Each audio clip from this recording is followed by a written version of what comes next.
નમસ્કાર. Real voice of ઇન્ડિયામાં આપનું સ્વાગત છે. મિત્રો, છેલ્લા 3 દિવસથી જે બાંગ્લાદેશમાં જે પ્રમાણે અરાજકતા ફેલાઈ છે, આજે સ્થિતિ એવી છે કે એક દેશ છેલ્લા 10 વર્ષમાં જે પ્રમાણે એને વિકાસ સાધેલો, આગળ આવેલો ને એ જ દેશ ફરી એકવાર ક્યાંક હવે આપણને ખબર નથી કે તેનું ભવિષ્ય શું છે, કે તેની જનતાનું ભવિષ્ય શું છે. તો ચિંતાનો વિષય ભારત માટે એટલા માટે છે કારણ કે પાડોશી દેશમાં કોઈ પણ ગતિવિધિમાં ફેરબદલ થતો હોય તેની સીધી અસર આપણા દેશ ઉપર પણ થતી હોય છે. અને અમે જ્યારે બંગાળની વાત કરવામાં આવે તો બહુ સ્વાભાવિક છે કે બાંગ્લાદેશ અને પશ્ચિમ બંગાળ એક જ કલ્ચર, એક જ ભાષા, એક જ સંસ્કૃતિ, એક જ પ્રદેશમાંથી છૂટા પડેલા આજે કહી શકાય કે બે અલગ અલગ દેશ છે, ભારત અને બાંગ્લાદેશ. એ સંસ્કૃતિ છે 1947 પહેલા જે ભારતનો જ એક અભિન્ન હિસ્સો હતો, અંગ હતું, અને તેને લઈને જ્યારે આપણે વાત કરવી છે તો ચોક્કસથી એ બાબત પર આપણે વિસ્તારથી ચર્ચા કરવી છે. ને આ માટે આપણી સાથે જોડાયા છે જાણીતા પત્રકાર અને રિવોય એડિટર આનંદ શુક્લા. આનંદભાઈ, ખૂબ ખૂબ સ્વાગત છે. નમસ્કાર. નમસ્કાર. આનંદભાઈ, ભારત માટે ચોક્કસથી કહી શકાય કે ચિંતાનો વિષય. 4000 કિલોમીટરથી પણ વધારે લાંબી સરહદ, એક એવો દેશ કે જેની ત્રણેય બાજુ ભારત આવેલું છે ને એક બાજુ બંગાળની ખાડી છે, દરિયો આવેલો છે, અને આ સ્થિતિમાં ભારતે તે મેનેજ કરવાનું છે. એ જ સ્થિતિ હતી 1971ની કે જ્યારે એ પૂર્વ પાકિસ્તાનનો વિસ્તાર અને એ વિસ્તારમાં જે પ્રમાણે એક પ્રકારે ગૃહયુદ્ધ જેવી સ્થિતિ હતી અને ત્યારે પણ ભારતે તેમાં દખલગીરી કરવી પડી હતી ને ત્યાર પછી બાંગ્લાદેશનું નિર્માણ થયું છે. જે પ્રમાણે મુજીબુર રહેમાને તે સમયે એક તેના આપણે ભારતમાં જેમ આપણે ગાંધીજીને સન્માનથી જોઈએ છીએ એવી જ ક્યાંક વાત ત્યાં હતી, પરંતુ 3 દિવસ પહેલાની એ ઘટના કે જ્યાં એમના જ પૂતળા તોડવામાં આવી રહ્યા છે. સમગ્ર ઘટનાને આપ કઈ રીતે જુઓ છો? જો સૌથી પહેલા તો આમાર સોનાર બાંગ્લા રાષ્ટ્રગીત બાંગ્લાદેશનું બનાવ્યું એ રવિન્દ્રનાથ ટેગોરના સ્ટેચ્યુ રોડ ઉપર ઠેબે ચડતા એ અત્યારે બાંગ્લાદેશમાં દેખાઈ રહ્યા છે. આ સિવાય કેટલીક લાશો ઢાકાના ઓવરબ્રિજ ઉપર લટકતી દેખાઈ રહી છે. બાંગ્લાદેશમાં રહેલા હિન્દુઓ ઉપર સતત હુમલા વધી રહ્યા છે. શેખ હસીનાના ગયા પછી જે બાંગ્લાદેશ થઈ રહ્યું છે એ બાંગ્લાદેશ બીજું પાકિસ્તાન તો બહુ નાનો એના માટે ટર્મ છે, બીજું સિરિયા બનવા તરફ આગળ જઈ રહ્યું છે. બાંગ્લાદેશની અંદર 1,13,00,000થી વધારે હિન્દુઓ વસવાટ કરે છે. આ ઓફિશિયલ ફિગર છે બાંગ્લાદેશનું. 10% હિન્દુઓ રહે છે. બિલકુલ.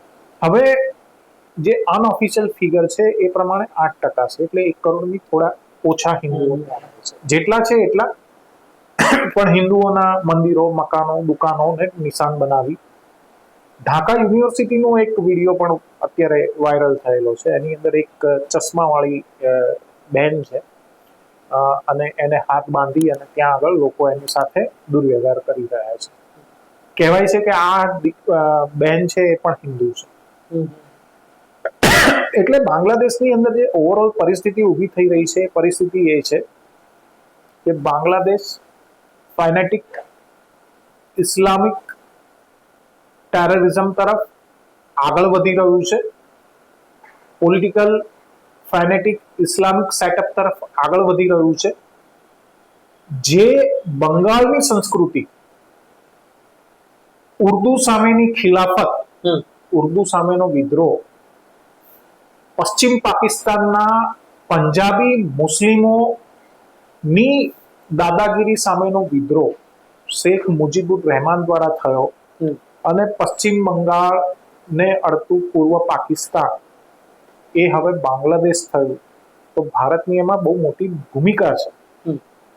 આ બાંગ્લાદેશ બનાવનાર મુક્તિ વાહિની, ભારતીય સેના અને શેખ મુજીબુર રહેમાન એ બહુ મોટા ફેક્ટર છે. શેખ મુજીબુર રહેમાનના પુતળાઓ ઉપર પ્રદર્શનકારીઓ અવિવેક કરી રહ્યા છે, અસભ્યતા કરી રહ્યા છે, પુતળા ઉપર હથોડા ચલાવી રહ્યા છે. જે શેખ હસીના શેખ મુજીબુર રહેમાનના દીકરી છે એમની પદભ્રષ્ટ કરવા કે તખ્તા પલટ કરવો એ તો અલગ વસ્તુ છે. એમના ઘરની અંદર લૂંટ ચલાવી, લૂંટ શેની ચલાવી આ લોકો? લૂંટ ચલાવી તો એમના અંતર વસ્ત્રો એ જાહેરમાં બતાવવામાં આવી રહ્યા છે. એમના બ્લાઉઝ, એમના અંતઃવસ્ત્રોના વિડીયો ખૂબ મોટા પ્રમાણમાં સોશિયલ મીડિયામાં વાયરલ થઈ રહ્યા છે, એ આપણે જોઈ શકીએ છીએ. એટલે આ જે સત્તા પરિવર્તન થયું છે, તખ્તા પલટ થયો છે, એ કેટલું ભયાનક, બિહામણું અને અસભ્ય છે. અને આ અસભ્યતા કેટલી હદે આગળ વધશે. વાત કરીએ છીએ તો સભ્ય સંસ્કૃતિ કહીએ છીએ, પરંતુ આમાં બિલકુલ નેહલ બંગાળનું સાહિત્ય, રવિન્દ્રનાથ ટેગોર કે નસીરુલ ઇસ્લામ, આ બે સર્વોચ્ચ સાહિત્યકારો બંગાળના સાહિત્યમાં ગણાય છે. આ સિવાય પણ ઘણા બધા છે, બંકિમચંદ્ર ચટ્ટોપાધ્યાય છે, બીજા છે ઘણા.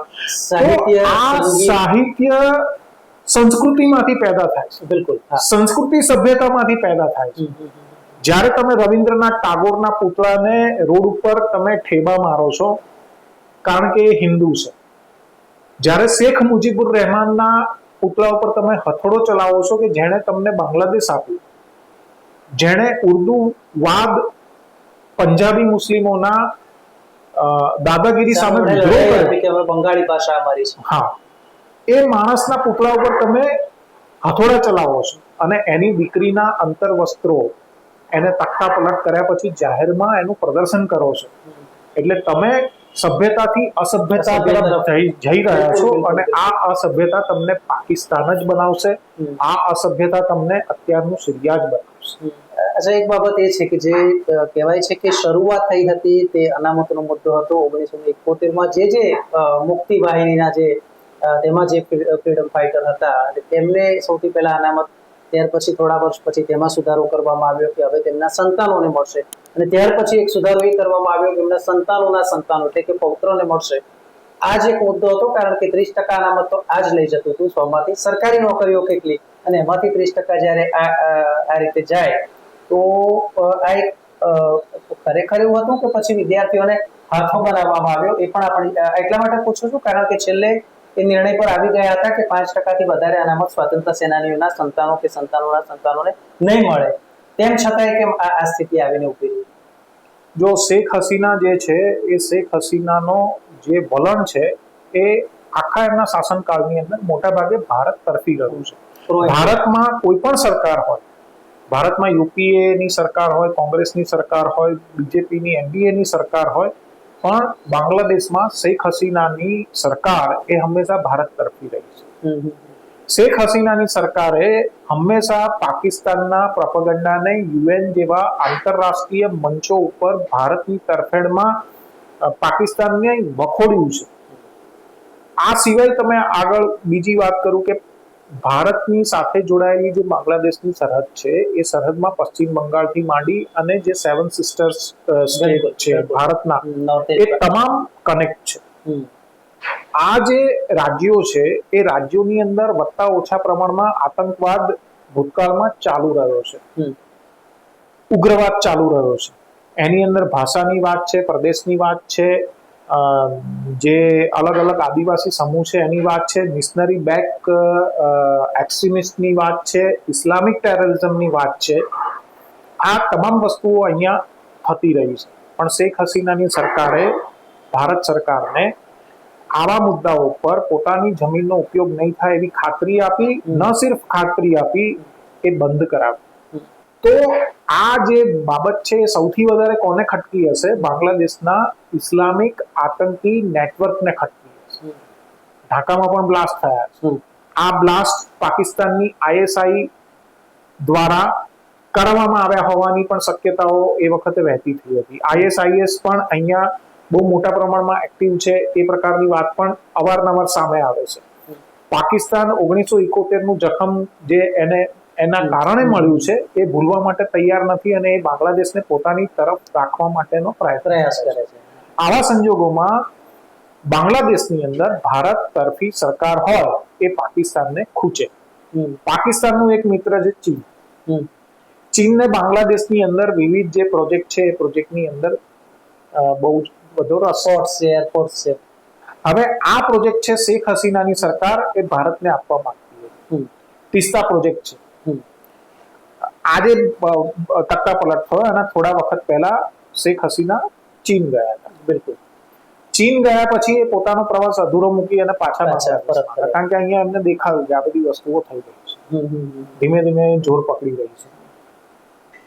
હવે એ બાંગ્લાદેશ પાછા આવ્યા, ઢાકા પાછા આવ્યા, પછી એમણે તિસ્તા પ્રોજેક્ટ એ ચીનની જગ્યાએ ભારતને આપવાનું શરૂ કર્યું. એ દરમિયાન આ જે સો કોલ્ડ વિરોધ છે એ વિરોધ વધારે હવા આપવામાં આવી અને એ વિરોધ વધતો ગયો. આવામી લીગ, શેખ હસીનાની પાર્ટી અને જમાયતે ઇસ્લામીના કટ્ટરપંથી એ બંને આમને સામને હતા. જેવી રીતે કોઈ આંદોલનની અંદર 3 ચહેરા હોય છે એવી રીતે આ આંદોલનમાં પણ 3 ચહેરા છે. આ 3 ચહેરા ને આગળ કરી અને ત્યાંનું ઇસ્લામિક નેટવર્ક છે એ બરાબર શેખ હસીના સામે લડી રહ્યું છે. એ શેખ હસીના સામે નથી લડી રહ્યું, એ પ્રો ઇન્ડિયન બાંગ્લાદેશી નેટવર્ક સામે લડી રહ્યું છે. કોઈ બી રીતે એમને સત્તા પરથી હટાવવા જેથી એમના મિશન પાર પડે. હવે આવા સંજોગોની અંદર શેખ હસીનાને જ્યારે ખબર પડી કે આ બળ પ્રયોગ કરવો પડશે ત્યારે તેમણે પોતાના જ નિમેલા જે અધિકારીઓ હતા આર્મી અને પોલીસ, એ લોકોને કહ્યું કે તમે બળ પ્રયોગ કરો. બળ પ્રયોગ કરવાથી આ કાબુમાં આવી જશે. એ લોકોએ ઇનકાર કર્યો અને એમને ખાલી 45 મિનિટ આપી કે તમે દેશ છોડી દો 45 મિનિટની અંદર. તમે કહો ત્યાં તમને 45 મિનિટમાં અમે મૂકી દઈશું, પછી અમે કાર્યવાહી કરીશું. બરાબર. એટલે આ બધું ડાયરેક્ટેડ છે બાંગ્લાદેશ આર્મી દ્વારા, ઓકે, બાંગ્લાદેશના પોલીસ સેટઅપ દ્વારા. અને એની પાછળ કયા તત્વો કામ કરે છે? તો જમાયતે ઇસ્લામીના ત્યાંના કટ્ટરપંથી જે નેટવર્ક છે એ લોકો કામ. એની પાછળ કોણ કામ કરે છે? તો પાકિસ્તાનની જાસૂસી સંસ્થા ISI-ના ગુરગાઓ કામ કરે છે. પાકિસ્તાન પાછળ કોણ છે? તો ચીન. અને ચીનના જિનપિંગ એ એક કરતા વધુ વખત ઢાકાના પ્રવાસે આવી ચૂક્યા છે. શેખ હસીના પણ ગયા છે. અલ્ટિમેટલી ચીનનો ગોલ છે પાકિસ્તાનને મદદ કરવી, ભારતનો પ્રભાવ ઓછો કરવો. ભારતનો પ્રભાવ ઓછો કરવો, હા, દક્ષિણ એશિયામાં. હા, અને એના માટે એમણે આ કામ કર્યું છે, શેખ હસીનાની સરકારને હટાવવું. એક બાબત મારે એ સમજવી છે કે અનામત આંદોલનની શરૂઆત છે વિદ્યાર્થીઓ દ્વારા થઈ અને ત્યાર પછી ક્યાંક જે રોલ આવ્યો જમાતે ઇસ્લામનો આવ્યો, તો એની રચના ક્યારથી છે, એ શું છે? 1971 પહેલા જમાતે ઇસ્લામીનો કોઈ રોલ હતો, ભૂમિકા હતી કે કેમ? જો આ જે સંગઠન છે ને, આ નામના સંગઠન ભારત, પાકિસ્તાન અને બાંગ્લાદેશ ત્રણેય જગ્યાએ છે. ઓકે, ત્રણેય જગ્યાએ જે સંગઠનો છે એ ત્રણેયના અલગ અલગ રોલ છે અને પોતાના દાવાઓ અલગ અલગ કરે છે. ભારતમાં એ લોકો કહે છે કે અમે એકદમ સેક્યુલર છીએ, અમે પ્રો ભારતીય છીએ, અમે ભારતને અખંડ રાખવા માંગતા હતા પણ ભારત અખંડ ના રહ્યું, અમે હવે એ વસ્તુને આગળ વધારીશું. ઓકે, પણ કેસ લડે છે ઇસ્લામિક આતંકવાદીઓ. ઓકે, કે જે લોકો ઇસ્લામિક આતંકવાદના આરોપો હેઠળ જેલમાં બંધ છે. આ ભારતની સ્થિતિ છે. પાકિસ્તાનમાં જઈએ તો પાકિસ્તાન પહેલા અખંડ હતું. ભારતને ખંડિત કરી અને બનાવેલું પાકિસ્તાન પૂર્વ અને પશ્ચિમ પાકિસ્તાનના નામે અખંડ હતું. ત્યાં જે જમાતે ઇસ્લામી છે એનું કામ હતું ભારતને નબળું કરવું, ઇસ્લામિક કટ્ટરવાદને આખા ભારતીય ઉપમહાદ્વીપની અંદર ફેલાવો, એમાં ભારતનો પણ સમાવેશ થાય છે. અને એ કામ એમણે પૂર્વ પાકિસ્તાન એટલે કે આજના બાંગ્લાદેશમાં પણ કર્યું. પૂર્વ પાકિસ્તાનની અંદર જ્યારે પાકિસ્તાનના જનરલોએ 71ના યુદ્ધ પહેલા અત્યાચારો કર્યા અને જ્યારે જુલ્ફિકાર અલી ભુટ્ટો ની પાકિસ્તાન પીપલ્સ પાર્ટીને ઓછી બેઠકો મળી, શેખ મુજીબુર રહેમાનની પાર્ટીને વધારે બેઠકો મળી, ત્યારે પાવર ઓફ ટ્રાન્સફર થવો જોતો હતો. પણ બંગાળીઓ પંજાબી મુસ્લિમ ઉપર કેવી રીતે રાજ્ય કરે એ મડાકાટની અંદર પશ્ચિમ પાકિસ્તાનના મિલિટરી સેટઅપે, પશ્ચિમ પાકિસ્તાનના પોલિટિકલ સેટઅપે પૂર્વ પાકિસ્તાનના શેખ મુજીબુર રહેમાનને આના માટે તૈયાર ના થયા, સત્તા આપવા તૈયાર ના સત્તા આપવા તૈયાર ના. વડાપ્રધાન હોય તો પશ્ચિમ પાકિસ્તાનથી જ, સરકાર ચાલે તો પશ્ચિમ પાકિસ્તાન. હા, આ વિદ્રોહ ઉર્દુ વર્સિસ બંગાળીનો થયો, બંગાળી ભાષા, બંગાળી અસ્મિતાનો થયો. તમે જો પશ્ચિમ પાકિસ્તાનની રહેણી કરણી, પહેરવેશ એ અલગ છે, બાંગ્લાદેશના મુસ્લિમો કરતા અલગ છે. બાંગ્લાદેશમાં મુસ્લિમ મહિલાઓ તમને સાડીમાં પણ જોવા મળે, એમણે સેથો પણ પૂરેલો તમને કદાચ જોવા મળી શકે. હવે તો કદાચ પરિસ્થિતિ બદલાઈ હશે, ચાંદલો કરેલી પણ જોવા મળે. પણ even એ મનમાં જે વડાપ્રધાન ને પણ જ્યારે આપણે સાડીમાં જોયા છે. હા, હવે આ બધી જ વસ્તુઓ પશ્ચિમ પાકિસ્તાનમાં હિન્દુઓની વસ્તુઓ છે.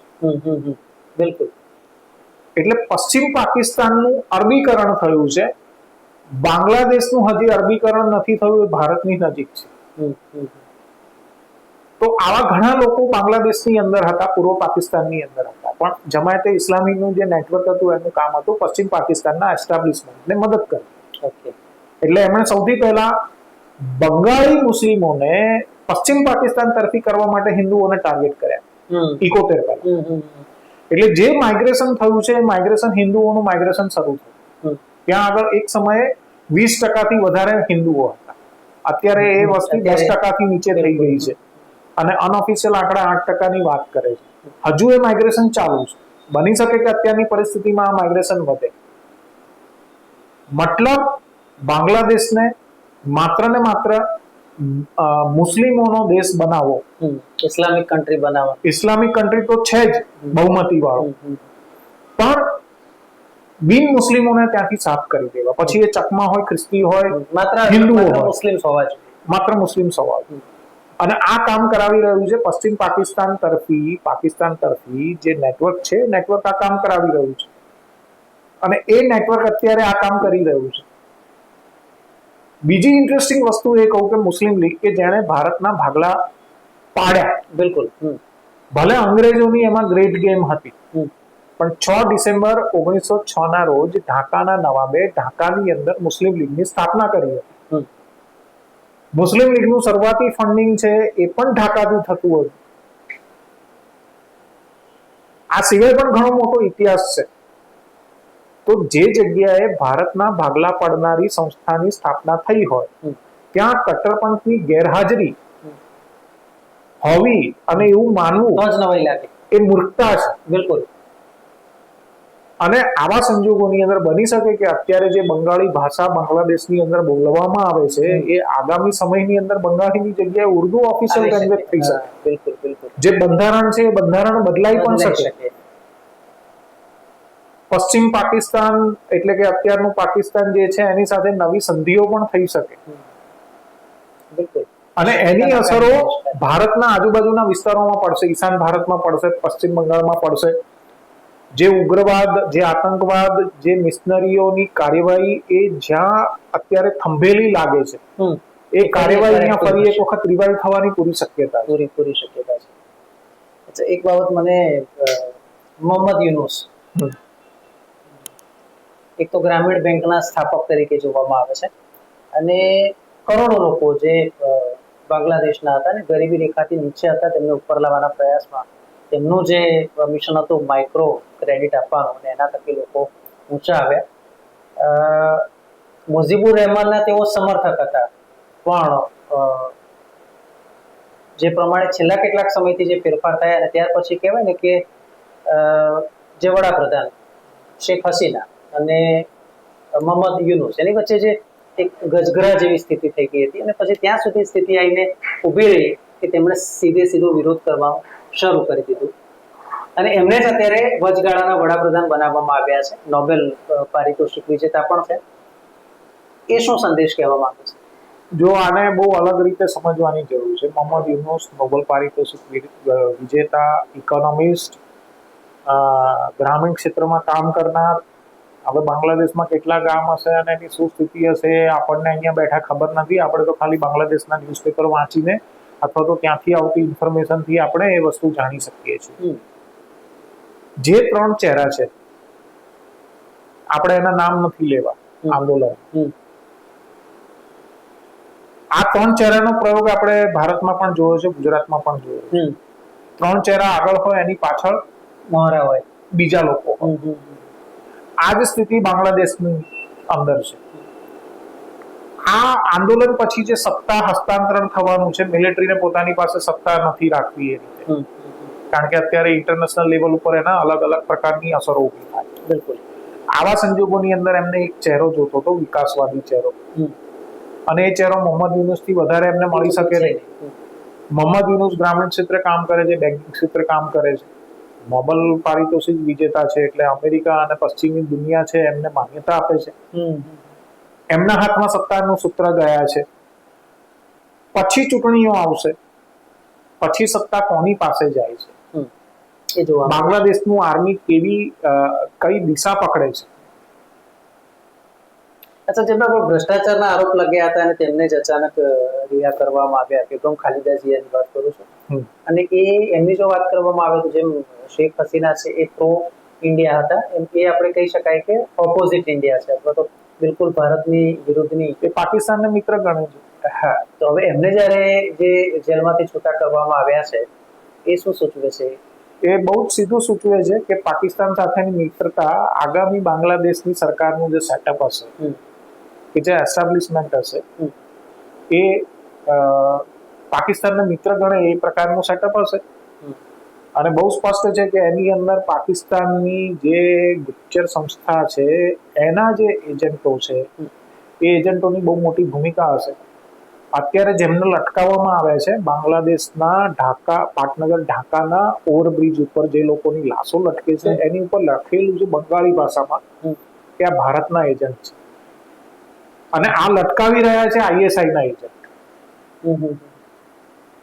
એટલે આવી ઘટનાઓ આગામી સમયમાં તમને વધતી જોવા મળશે. બની શકે કે ખાલિદા જિયા એ બાંગ્લાદેશની સત્તા સંભાળે આગામી ચૂંટણી પછી, કારણ કે એમણે રાજકારણમાંથી નિવૃત્તિ જાહેર નથી કરી. શેખ હસીનાએ રાજકારણમાંથી નિવૃત્તિ જાહેર કરી, બેગમ ખાલિદા જિયાએ નિવૃત્તિ જાહેર નથી કરી.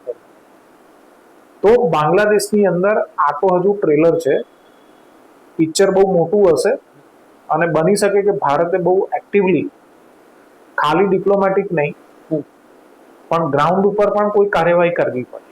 ઓકે, ભારતની જ્યારે આપણે વાત કરીએ છીએ CAA ને લાગુ કરવામાં આવ્યું છે, પરંતુ અહીંયા મારે આપણી પાસેથી બે વસ્તુ જાણવી છે. 10 દિવસ પહેલા જ્યારે મમતા બેનર્જીનું સ્ટેટમેન્ટ કે ત્યાંથી જેટલા લોકો ભારત આવવા માંગે છે, પશ્ચિમ બંગાળ આવવા માંગે છે, તેમનું અમે સ્વાગત કરીએ છીએ.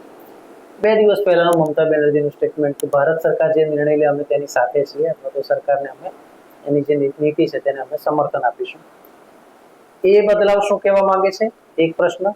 બીજું કે જે અત્યારે લગભગ 1,20,00,000 જેટલા ત્યાં હિન્દુ રહે છે, એક ભારતીય જનતા પાર્ટીના જે એક નેતાનું શુભેન્દુ અધિકારીનું જે કહેવું હતું કે 1 કરોડથી વધારે હિન્દુઓ ભારત આવી રહ્યા છે, કે ભારત આવવા માંગે છે. ગઈકાલે પણ આપણે જોયું કે 500થી વધારે છે અત્યારે બોર્ડર ઉપર ઊભા છે અને રાહ જુએ છે કે ક્યારે ભારત અમને શરણાર્થી તરીકે પ્રવેશ આપે. આ સ્થિતિને કઈ રીતે જુઓ છો? અને ધારો કે આવી કોઈ હિલચાલ થાય અથવા તો જો તેમને પ્રવેશ આપવામાં આવે તો પછી ભારત અથવા તો એમાં જે આ લોકો આવે છે લાખો કે કરોડોની સંખ્યામાં, સ્થિતિ શું સર્જાય? સૌથી પહેલા તો બાંગ્લાદેશી ઘૂસણખોરો જે પશ્ચિમ બંગાળમાં છે ને એમને ભારતમાંથી વિદાય કરો. મમતા બેનર્જીની સરકાર અને કેન્દ્ર સરકારે ભેગા થઈને આ કાર્યવાહી કરવી જોઈએ. પૂર્વોત્તર ભારત અને પશ્ચિમ બંગાળની અંદર જે બાંગ્લાદેશી ઘૂસણખોરો છે એ બધાને બાંગ્લાદેશની અંદર એક્સપોર્ટ કરી દે ફરી પાછા. જે 1,20,00,000 હિન્દુઓ બાંગ્લાદેશમાં નર્કની સ્થિતિમાં જીવન જીવે છે એ લોકોને ભારતની અંદર સમાવી. હિન્દુસ્તાન બંધારણીય રીતે સેક્યુલર સ્ટેટ હોય એ અલગ વસ્તુ છે, પણ હિન્દુ ભારતનો નૈસર્ગિક નાગરિક છે, અને હિન્દુઓની હિતોની સુરક્ષા, હિન્દુઓની જાનમાલની સુરક્ષા એ ભારતની જવાબદારી છે. હું સરકારની વાત નથી કરતો. સરકારને આ જવાબદારી લેવી હોય તો લે, જવાબદારી ન લેવી હોય તો ન લે. લેશે તો લોકો એમને બિરદાવશે, નહીં લે તો લોકો એમનું ઇતિહાસની અંદર મૂલ્યાંકન કરશે. પણ ભારતના નૈસર્ગિક નાગરિકો હિન્દુઓ છે. હિન્દુઓના હિતો, હિન્દુઓની જાનમાલની સુરક્ષા એ માત્ર ભારત જ નહીં, ભારત સિવાય દુનિયાની કોઈ પણ જગ્યાએ એ ભારતની જવાબદારી છે. પછી એ ફિજી હોય, બ્રિટન હોય, અમેરિકા હોય, બાંગ્લાદેશ હોય, નેપાળ હોય, ભૂટાન હોય, શ્રીલંકા હોય, પાકિસ્તાન હોય, અફઘાનિસ્તાન હોય. અને CAA આ જ તરફ ઇશારો કરે છે, citizen of amendment act.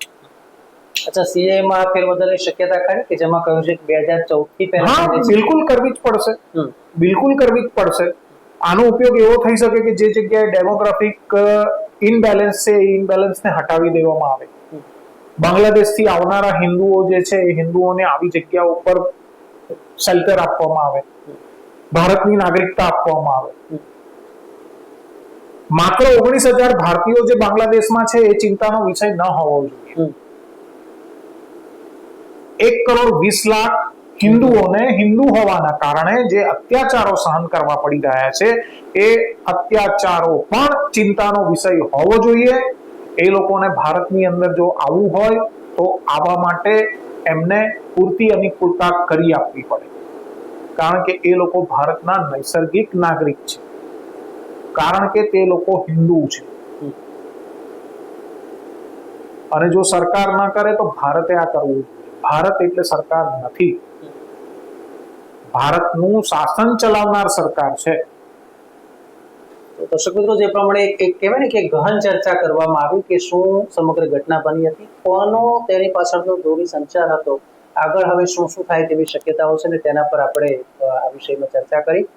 Anandbhai, ખૂબ ખૂબ આભાર આજે વિસ્તૃત માહિતી આપી તે માટે, અને દર્શકોને પણ ચોક્કસથી એક અલગ કહી શકાય કે આઉટ ઓફ બોક્સનું જે થિંકિંગ છે તે તેમને મળ્યું હશે. તો ન્યૂઝ વ્યૂઝ અને એનાલિસિસ માટે આપ જોતા રહો ટ્રીવોય. નમસ્કાર.